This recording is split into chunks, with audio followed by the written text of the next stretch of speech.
नाशिक विधान परिषदेत मोठा राजकीय धक्का। महायुतीचे उमेदवार नरेंद्र दराडे यांचा पराभव करत अपक्ष गोकुळ गीते यांनी दणदणीत विजय मिळवला आहे। गीते यांना तब्बल 357 मते तर दराडे यांना 248 मते मिळाली। मी प्रचार थांबवला होता, पण कार्यकर्त्यांनी गुप्त प्रचार सुरू ठेवला, अशी पहिली प्रतिक्रिया गोकुळ गीते यांनी दिली। विमानात बसलो तरी माझे पाय जमिनीवरच राहतील असे म्हणत त्यांनी विजय मतदार आणि कार्यकर्त्यांना समर्पित केला। नाशिकच्या राजकारणात हा निकाल ठरला सर्वात उलटफेर। अशा ताज्या अपडेट्ससाठी चॅनलला सबस्क्राइब करा।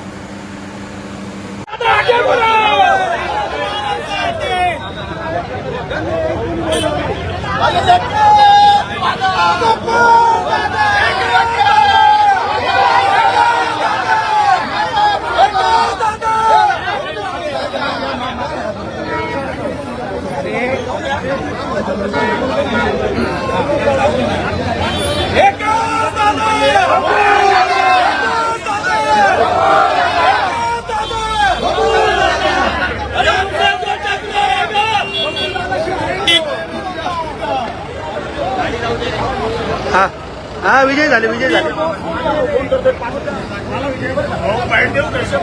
बोला, काय सांगणार भाऊ जिंकले आज।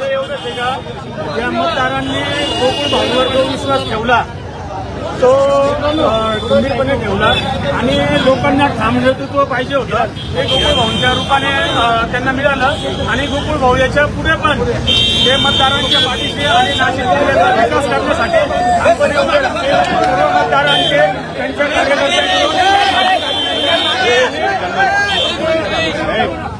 त्यांच्या मागे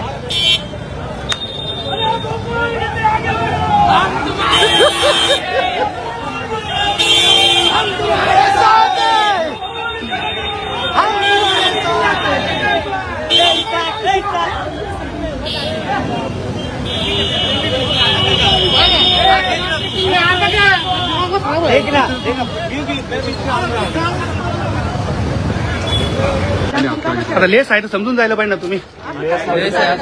मग इतक्या वेळेस गेलो बघा, येतो त्या वेळेस ना।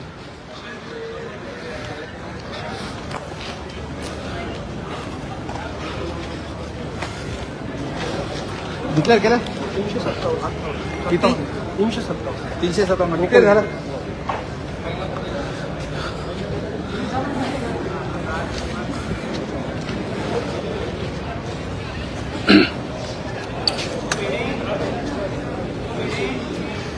आता सध्या पुन्हा या मतमोजणीचा अपडेट आलेला आहे। गोकुळ गीते यांना 357 मतं मिळालेले आहे। नुकतंच ही अपडेट आलेली आहे आपल्यापर्यंत। खरं बघितलं तर 13 मतं बाद झालेले आहे आणि जो मॅजिक फिगर होतं ते 303 मतांचं होतं। मात्र त्याच्यापेक्षाही जास्त मतदान घेऊन गोकुळ गीते या ठिकाणी विजयी झालेले आहे।